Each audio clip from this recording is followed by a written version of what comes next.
এই যে মার্কশিটটা তোমরা এখন দেখতে পাচ্ছ, এই মার্কশিটে দেখো যার মার্কশিট তোমরা দেখছো তার যে সাবজেক্টগুলো আছে সেটা কি, সেখানে আছে বাংলা ইংরেজি, এগুলো তো আছেই, তাছাড়া আছে এডুকেশন, হিস্ট্রি, পলিটিক্যাল সায়েন্স আর আছে ফিলোসফি। এইবার এখানে থার্ড সেমিস্টারে পূর্ণমান তোমাদের ছিল 40 নম্বরের পরীক্ষা ছিল, 12 পাস সেটা রয়েছে। এবার প্রাপ্ত নম্বরের ঘরটা ভালো করে লক্ষ্য করো।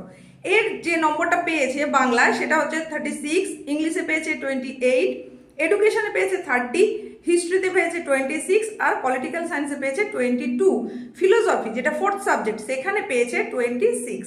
তাহলে আমরা এখানে কি দেখলাম, প্রত্যেকটা সাবজেক্টেই কিন্তু সে পাস মার্কের থেকে বেশি নম্বর পেয়েছে। সুতরাং এর কিন্তু কোনো সাপ্লিমেন্টারি পরীক্ষা আসেনি, ভালোভাবেই পুরো থার্ড সেমিস্টার পরীক্ষাটা উত্তীর্ণ হতে পেরেছে। নেক্সট যদি আমরা দেখি যেটা ফোর্থ সেমিস্টারেও প্রত্যেকটা সাবজেক্টই 40-এর ওপরেই পরীক্ষা দিয়েছে। সেখানে আমরা দেখছি বাংলায় পেয়েছে 31, ইংলিশে পেয়েছে 16, এডুকেশনে পেয়েছে 21, হিস্ট্রিতে পেয়েছে 12 আর পলিটিক্যাল সায়েন্সে পেয়েছে 27, ফিলোসফিতে পেয়েছে 32। তাহলে এখানেও কিন্তু যে পাস মার্ক রয়েছে 12 তার থেকে প্রত্যেকটার কিন্তু নাম্বার বেশি। ভালো করে মার্কশিটটা লক্ষ্য করো, প্রত্যেকটায় যেহেতু নাম্বার এর 12-র ওপরে আছে, 12 একটা সাবজেক্টে দেখো হিস্ট্রি, এটা পুরোপুরি 12 যেহেতু পাস, তাই এর কিন্তু কোনো ক্ষেত্রেই কোনো সমস্যা হয়নি, 12 পেয়ে গেছে। বাকি সাবজেক্টগুলোতে কিন্তু প্রত্যেকটাতে নাম্বার বেশি রয়েছে। সুতরাং এই ফোর্থ সেমিস্টারও কিন্তু প্রত্যেক বিষয়ে পাস করে গেছে, একে কোনো কিছুই কিন্তু দিতে হচ্ছে না। এইবার তোমরা পরের অংশটা যদি দেখো, যেখানে প্র্যাকটিক্যাল প্রজেক্ট রয়েছে, সেখানে প্র্যাকটিক্যাল প্রজেক্ট তোমরা জানো যে এর যেহেতু আর্টসের প্রত্যেকটা সাবজেক্টের পরীক্ষা দিয়েছে, কোনো প্র্যাকটিক্যাল বিষয় ছিল না, তাই প্রত্যেকটা 20 নম্বরের প্রজেক্ট দিয়েছে, যেটার পাস মার্ক হচ্ছে 6। প্রত্যেকটাতেই কিন্তু ভালো নম্বর আছে, 18, 19, 20 করে প্রত্যেকটাই পেয়েছে। সুতরাং প্র্যাকটিক্যাল প্রজেক্টেও কোনো সমস্যা নেই। টোটালের ঘরটা যদি আমরা দেখি, দেখো বাংলায় আছে 85, ইংলিশে রয়েছে 63, তারপরে হিস্ট্রিতে আছে 71, এরপরে এডুকেশন আছে 57, তারপরে পলিটিক্যাল সায়েন্স আছে 67 আর ফিলোসফিতে আছে 77। টোটাল মার্কস হচ্ছে 363। সেই অনুযায়ী পাশের ঘরে গ্রেডের ঘরে দেখো গ্রেডগুলোও বসানো আছে। এর পরের ঘরটা ভালো করে লক্ষ্য করো, এইখানটায় হচ্ছে কিন্তু তোমাদের যেটা দেওয়া রয়েছে সেটা হচ্ছে পার্সেন্টাইল, নট পার্সেন্টেজ। এই জায়গাটা তোমরা অনেকে গুলিয়ে ফেলছো এবং অনেকে জানতে চেয়েছো যে আমি তো এত নম্বর পেয়েছি, তাহলে আমার এই পার্সেন্টেজ দেখাচ্ছে কেন। এটা কিন্তু পার্সেন্টেজ নয়, এটা হচ্ছে পার্সেন্টাইল, তাই তোমাদের ওটার সঙ্গে মিলছে না। তো যে মার্কশিটটা তোমরা এতক্ষণ দেখলে, সেখানে যেহেতু থার্ড সেমিস্টার ফোর্থ সেমিস্টারে কোথাও কোনো রকম ভুল নেই, মানে প্রাপ্ত নম্বর যা পাওয়ার কথা তার থেকে বেশি নম্বর পেয়েছে, তাই সেখানে তার রিমার্কসের ঘরে আমরা কি পাচ্ছি ভালো করে দেখো, পাস। তাহলে এটা হচ্ছে প্লেন পাস, একে কিন্তু আর কোনো পরীক্ষা দিতে হবে না। এর ওপরে কোনো 9-1 রুল বা 9-2 রুল কোনোটাই কিন্তু অ্যাপ্লাই হয়নি। কিন্তু এখন তোমাকে আমি যে মার্কশিটটা দেখাবো, সেই মার্কশিটটা যদি তুমি লক্ষ্য করো তাহলে বুঝতে পারবে যে কোন জায়গাটায় 9-1 বা 9-2 কিভাবে অ্যাপ্লাই হয়েছে। দেখো এই একটা মার্কশিট যেটা তোমাকে দেখাচ্ছি, এর সাবজেক্ট হচ্ছে কি, বাংলা, ইংরেজি রয়েছে, এডুকেশন রয়েছে, ফিলোসফি রয়েছে, পলিটিক্যাল সায়েন্স রয়েছে আর হিস্ট্রি রয়েছে। তার যে পাস মার্কগুলো সবই 12। এবার পেয়েছে কত থার্ড সেমিস্টারে, একটা পেয়েছে 32, 26, 29, 32, 26, 25। সুতরাং প্রত্যেকটাতেই পাস করে গেছে থার্ড সেমিস্টারে, সাপ্লিমেন্টারি আসেনি, দিতে হয়নি। যদি সাপ্লিমেন্টারি দিতে হতো সেই মার্কসটাও এখানে থাকতো।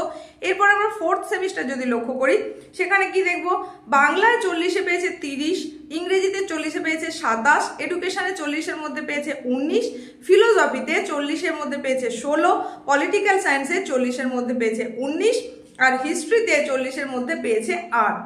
এখানে ব্যাপারটা বোঝো, হিস্ট্রি পরীক্ষায় পাস মার্ক হচ্ছে 12তে, পেয়েছে 8 মার্ক।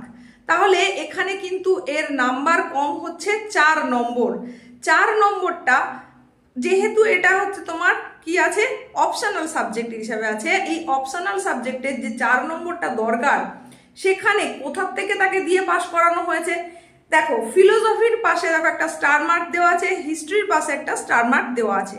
তার মানে এখানে কি করা হলো, ফিলোসফিতে পেয়েছিল 16, সেখান থেকে এই 4 নম্বরটা নিয়ে সে হিস্ট্রিতে দেওয়া হয়েছে, দিয়ে তাকে পাস করানো হয়েছে।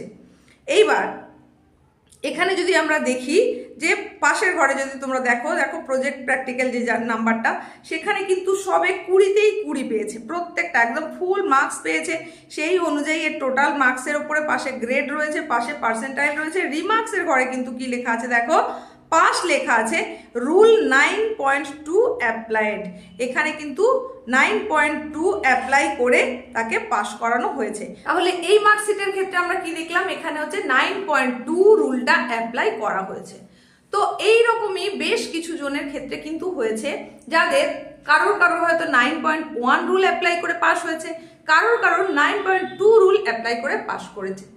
আবার কারোর খুবই ভালো মার্কস এসেছে, সেখানে একদম নিট অ্যান্ড ক্লিন ভাবে পাস করে গেছে। যেমন প্রথম মার্কশিটটা তোমাদেরকে দেখালাম, সেখানে কিন্তু কোথাও কোনো 9.1 বা 9.2 রুল অ্যাপ্লাই করতে লাগেনি বা তার কোনো সাপ্লিমেন্টারিও আসেনি। কিন্তু কারোর ক্ষেত্রে দেখা যাচ্ছে যে 9.1 রুল অ্যাপ্লাই করার পরেও পাস হচ্ছে না, বা 9.2 রুল অ্যাপ্লাই করেও পাস হচ্ছে না।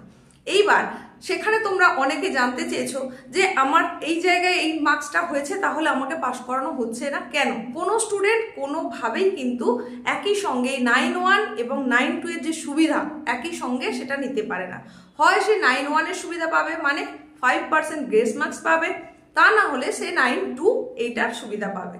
কিন্তু একই সঙ্গে তুমি গ্রেস মার্কসও নেবে 9.1 এর রুল হিসাবে, আবার 9.2ও পাবে, এই দুটো কিন্তু একই সঙ্গে একজন স্টুডেন্টের ক্ষেত্রে অ্যাপ্লিকেবল নয়। তো সেক্ষেত্রে তুমি দেখবে যে তোমার মনে হচ্ছে তোমার নম্বরটা তো বেশি এসেছে, তাহলে সেক্ষেত্রে কেন ফেল হয়ে গেল? তো সমস্যাটা এই জায়গাতেই হয়েছে। আশা করছি তোমরা এটা বুঝতে পেরেছো। এইবার তোমাদের তরফ থেকে বেশ কিছু প্রশ্ন ছিল, সেখানে যেমন একটা অত্যন্ত গুরুত্বপূর্ণ একটা প্রশ্ন তোমাদের মধ্যে কেউ করেছো যে আমার আবারও সাপ্লিমেন্টারিতে ফেল এসেছে, মানে থার্ড সেমিস্টার পরীক্ষা দিয়েছে, পরীক্ষায় সেখানে সাপ্লি এসেছে কোনো একটা সাবজেক্টে, সাপ্লিমেন্টারি পরীক্ষাটাতেও আবার ফেল হয়েছে, তাহলে কি করতে হবে? তাহলে তোমাদের জন্য একদম পরিষ্কার কথা যে তোমাদেরকে কিন্তু ওই বিষয়ের পরীক্ষাটা আবারও দিতে হবে। আর এই কোন বিষয়ের পরীক্ষা আবার দিতে হবে, বা কতগুলো বিষয় ফেল করলে আবার পরীক্ষা দিতে হবে, সম্পূর্ণ পরীক্ষা দিতে হবে কিনা, এই সমস্ত বিষয় নিয়ে তোমাদের মধ্যে দেখলাম বহু প্রশ্ন জমা রয়েছে। সেই প্রশ্নগুলো তোমরা বারংবার এসে করছো। এই প্রশ্নগুলোর উত্তর যদি চাও, তাহলে নেক্সট যে ভিডিও আসবে তোমাদের জন্য সেখানে অবশ্যই সেটা জানিয়ে দেবো। তাহলে কমেন্টে তোমাদেরকে সেটা কিন্তু বেশি বেশি করে যেটা লিখতে হবে সেটা হচ্ছে পাস ফেল বিষয়ে কিছু বলুন।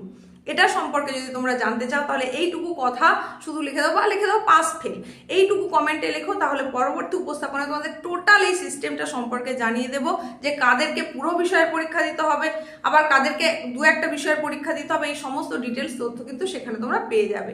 তো 9.1 9.2 সম্পর্কে নিশ্চয়ই তোমরা বুঝতে পেরেছো। আর যারা ভাবছো যে তোমাদের রেজাল্টে প্রচুর ভুল হয়েছে, তাদেরকে বলবো একেবারেই নয়, উচ্চ মাধ্যমিক শিক্ষা সংসদের তরফ থেকে কোনো ভুলভ্রান্তি হয়নি, মার্কশিট একদম ঠিকঠাক হয়েছে।